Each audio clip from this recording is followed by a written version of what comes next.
So in proceedings you will find a paper with this title, Lie Group Quaternion Attitude Reconstruction of Quadrotor UAV. However, I decided to shift a little bit this talk more on let's say on general level. So I will be speaking about geometric integration of rotational quaternions with, at the end we will apply it on a UAV, Quadrotor UAV, because those machines are quite popular these days. But before I start, since in this conference we did have quite a lot of reflection to some historical notes, I would like to pay attention that if you don't know that the quaternions were invented by Sir Hamilton. This is the same Hamilton, indeed, the same Hamilton. We mentioned his principle very many times during this conference, and he invented quaternions. Actually, this is one of the best documented days in the history of mathematics because, according to the legend, which it seems to be true, he has this flash of genius on October 16, 1843. It's almost 100 years, 180 years. I mean, we are now in September. This is October, 180 years ago. He was walking along the Royal Canal in Dublin, and then he had this flash to how to formulate multiplication of quaternion, and this event is celebrated by quaternion plaque. It's still there. I mean, it's in a bridge, so if you go to Dublin, probably you can see it.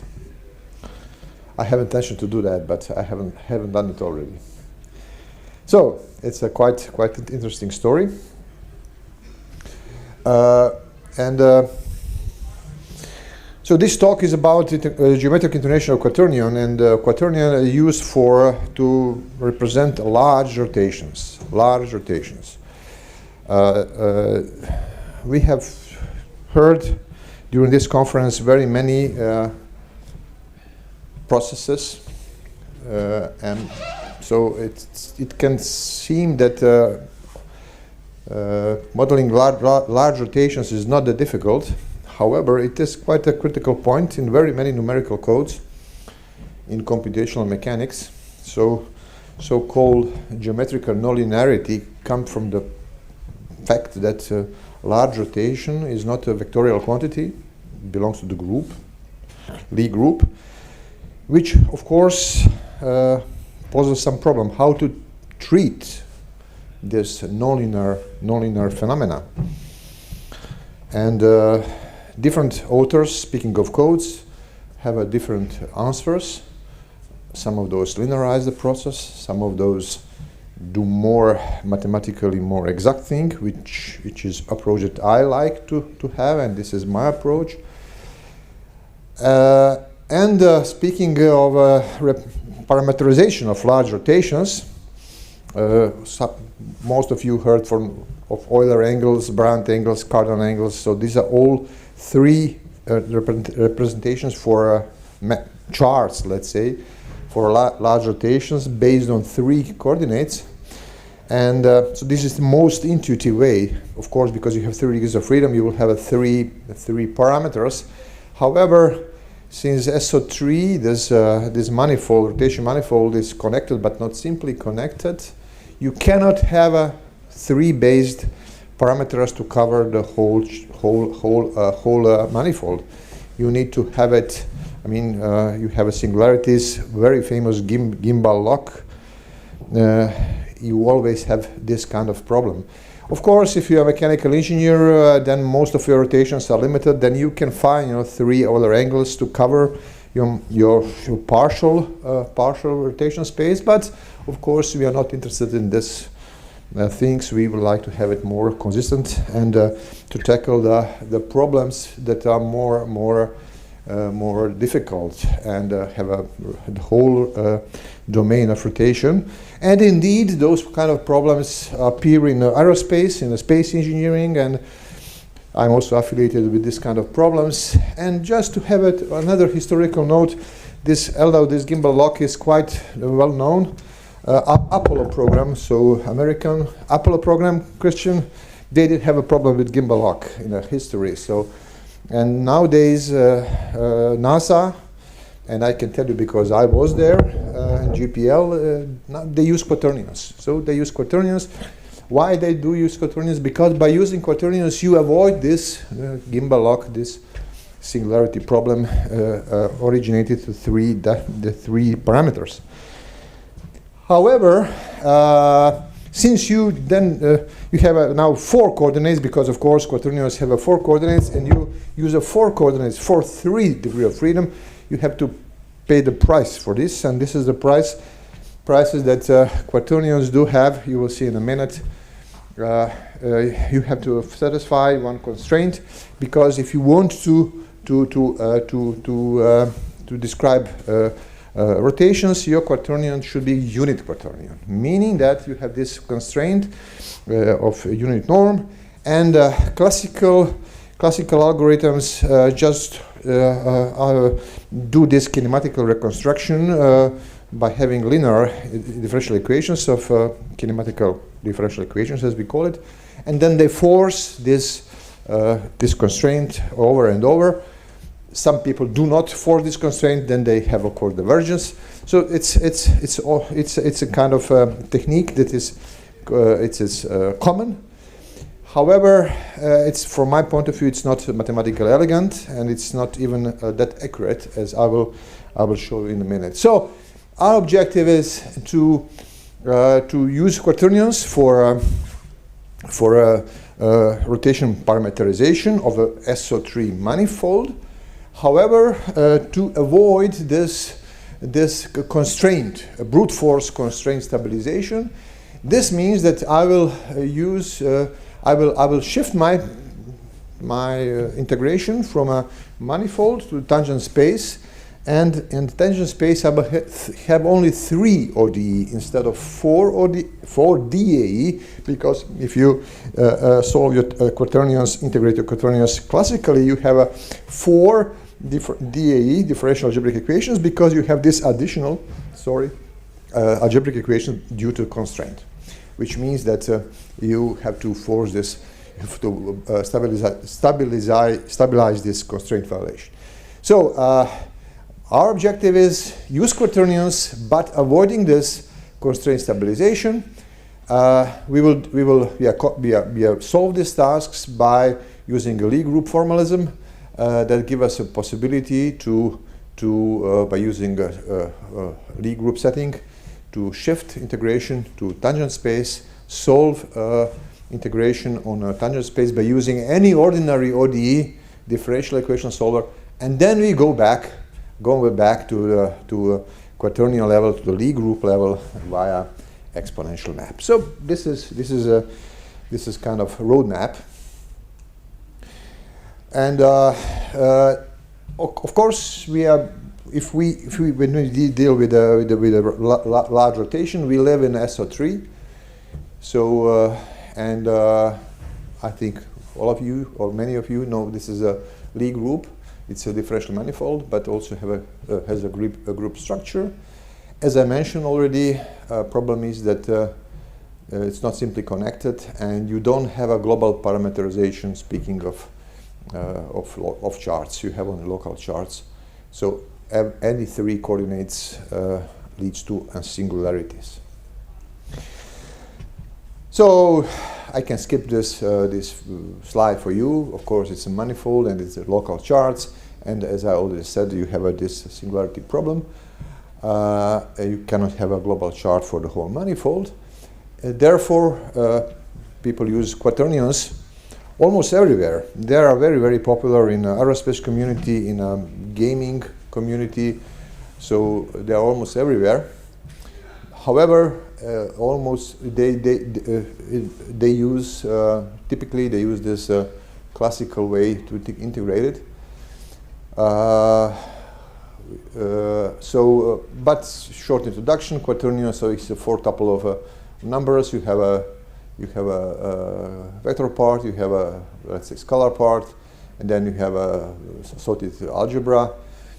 And however, if you want to have it as a rotation parameterization, it should be unique. Yeah, so this you have a unit norm. This can be observed also as a Lie group because it belongs to a symplectic group, special unitary group, and it also is isomorphic to unit sphere in R4 because of this unit norm. It's a sphere in R4.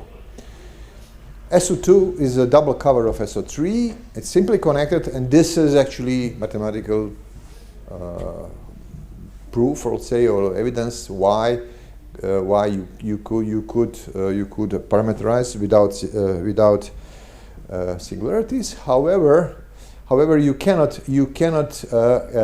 actually observe quaternions as a chart. It is a chart, but you cannot. It does not cover the whole manifold because you don't have a unique parameterization. You have to play with plus and minus. It's a minor thing, but it still exists. And normally it's a DAE model, 4 parameters, 3 DOF, but again this constraint should be intact. So what actually we are doing here, this is the core of the problem. We are solving differential equation SO3. It's an initial value problem on SO3, and we are using this approach that's very not similar. It's my inspiration.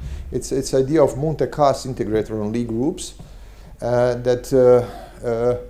You actually solve this differential equation. You seek your solution in this form if you have exponential map.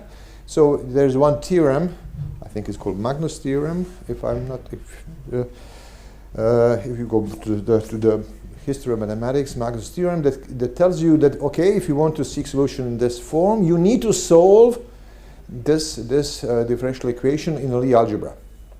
It's inverse of differential of exponential map. So this is you need to solve this, and this is the very nice point. So to lift yourself from the manifold to Lie algebra, you do have this. You have this differential equation. Of course, this differential equation is a vectorial space because the algebra is vector space. So you actually now you find yourself there, meaning that you can use any ODE, your favorite ODE integrator to solve numerically to make a step of this equation. And so this is, of course, it's in SO3, using SO3. By definition, we are dealing in SO3 manifold. However, what is very nice that SO3 on the Lie algebra level is isomorphic to symplectic group. And this is here you have this connection between SO3 and quaternions.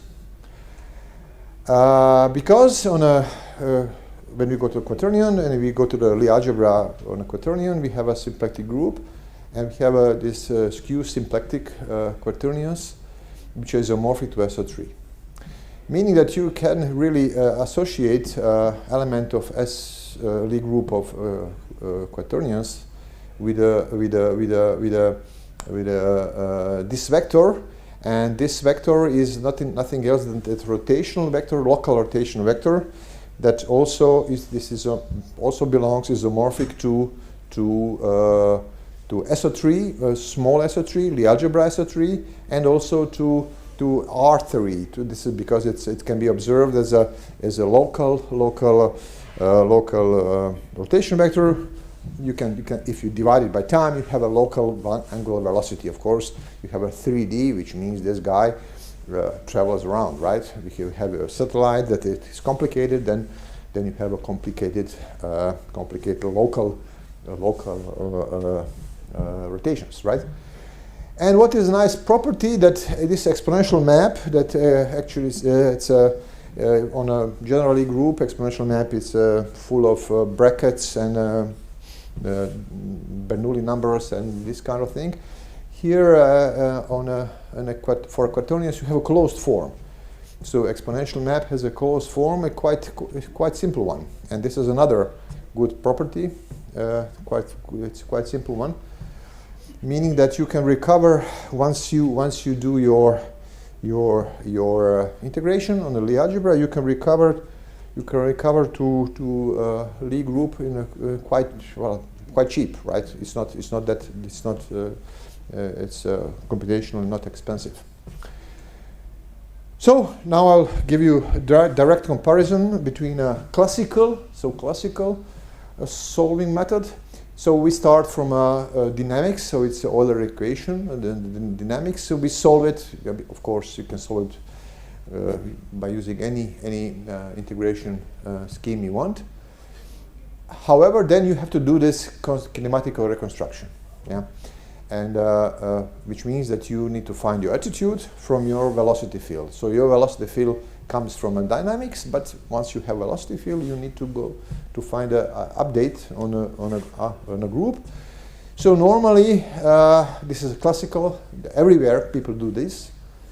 You just solve this kinematical differential equation.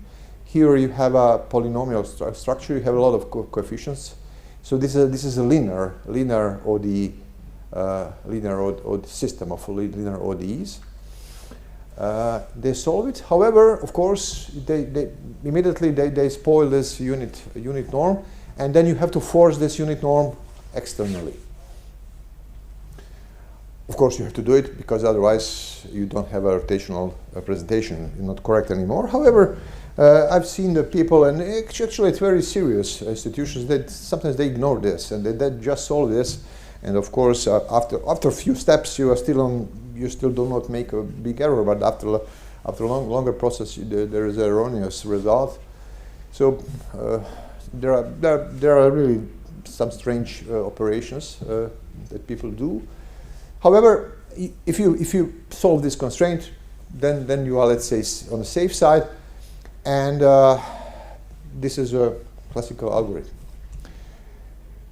However, our approach is, of course, you solve a dynamical equation in the very same way. It's not for me. It's not interesting here. I mean, you solve this any way you want.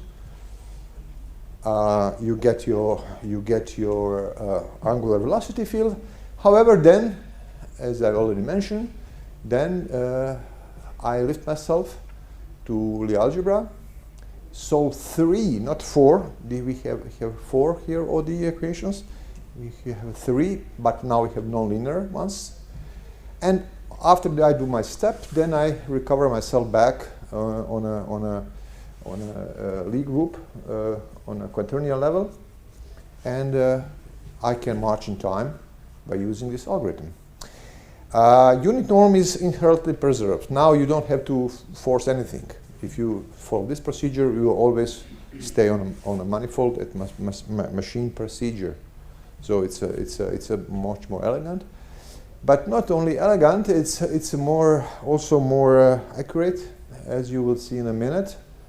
So these are some graphical presentations. So you lift yourself to the tangent space, and you do your time step. You go back to manifold. If you compare, of course, these two algorithms, of course, I don't expect you to read this. This is just to show you that this is based on fourth order scheme. This is a classical Runge-Kutta scheme. This is so they're quite comparable, meaning that if you have some larger algorithm, you can easily plug in our algorithm and continue with your work. And this is exactly what we did. We have in our faculty, we have a naval architecture department. These people are calculating the ships on the waves, and they wanted to incorporate quaternions, and they came to me. So they plugged in our scheme very, very easily. Now I'll go to very quickly the result. So now we have a quadrotor aircraft. This is the dynamical equation, a little bit more elaborated but this is all our equation, nothing special. And what you can see when you integrate that Classical method, because it's fourth order method, of course, follows the classical fourth order behavior. However, we always have exact solution. This is for pure Joe. Joe, because I have shown here Joe and the roll maneuver, because these maneuvers are pretty frequent in quadrotor vehicles. And you can also see this for a roll rotation. Again, we are exact for all time steps, and this guy follows the usual relation. Why do we do so much better? Because we actually have exact differential equations that follow this rotation procedure. And this guy has a linearized model, and therefore we can have a larger steps, because we really recover almost analytically rotation by doing this on a group, respecting, of course, curvature. And these guys have this linearized. So this is the I mean, in a nutshell. And we can recover very cheaply, again, to be back on a manifold without further numerical errors. Here we did have a simple rotation, Joe and a roll, because again these are the rotations that are very frequent in a UAV world. However, you can also have of course, any other rotation, and we apply here for a satellite, which you all do have all three-dimensional, and again we behave much better. Of course, it doesn't mean that this is always. I mean, we are never worse than the classical algorithm.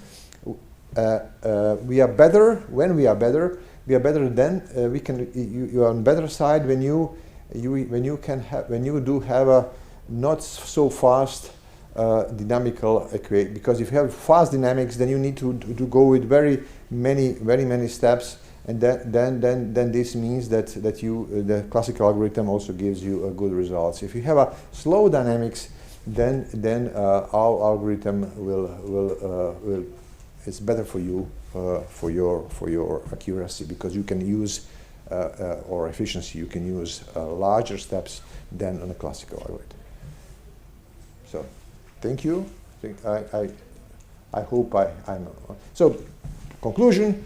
So we solved the problem of necessity to integrate DAEs with a Quaternion reconstruction model. Instead of using 4, you use only 3 ODE. Method of accuracy can be deliberately chosen, because it depends only on the order of accuracy of what you use for Lie algebra integration. It has also something to do with this exponential map. However, since you have a closed form, it's a closed form, so it's not a problem. And unique length is always this stabilization, external stabilization step is completely avoided. You always stay on manifold, and you can, as I said, depending on a problem, you can use larger time steps, because you recover rotation more accurately, because you use exact geometry that is behind rotations. You do not linearize it as people usually do. You can use it for all kind of rotations you need. I was happy to see that in one paper I found that people quote this paper and use it for a piece of continuum of brain for some biomechanical problem. They needed to integrate a piece of continuum, and I was happy to see that they use it for. So it can be any rotations you find for your work. Thank you.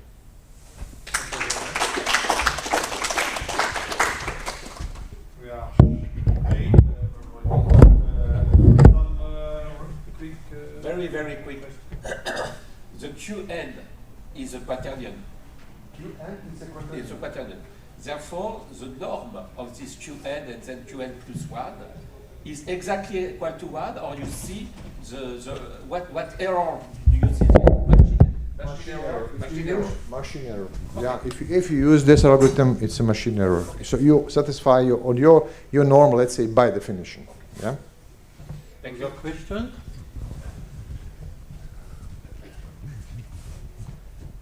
Yeah. Thank you for the nice talk. So since the Monte-Cos method or the Lie algebra formulation can be applied regardless the choice of quaternions, right? You can just use rotation matrices. Yeah. My question is, I didn't get what is the benefit of using quaternions instead of rotation matrices? Yeah.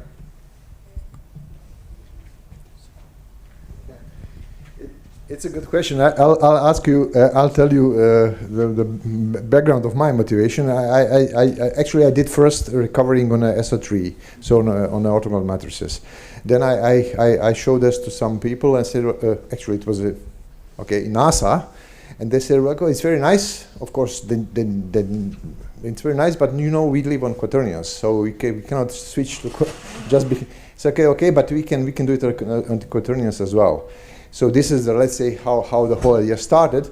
However, there is an advantage because exponential closed form quaternion is simpler than on SO3. So there is advantage, and you can recover it again. If you have a quaternion formulation, you can plug this in. I mean directly, and but. You are completely right. I could have recovered it at SO3. So this was actually the first way how I did it. Then we because of using this isomorphism, we changed to quaternion setting. Yeah.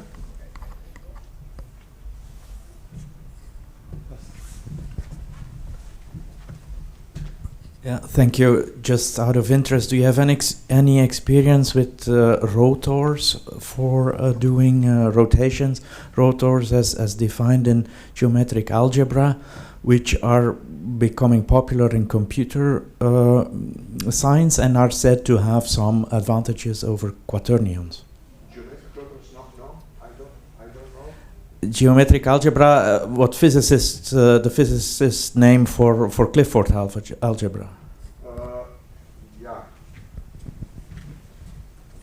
Yeah, this is another setting you can use. Yeah, I haven't compared it. So but what I can tell you, what I already claimed in my talk, quaternions are very popular. Especially in aerospace community, you can always find quaternions. So. Yeah.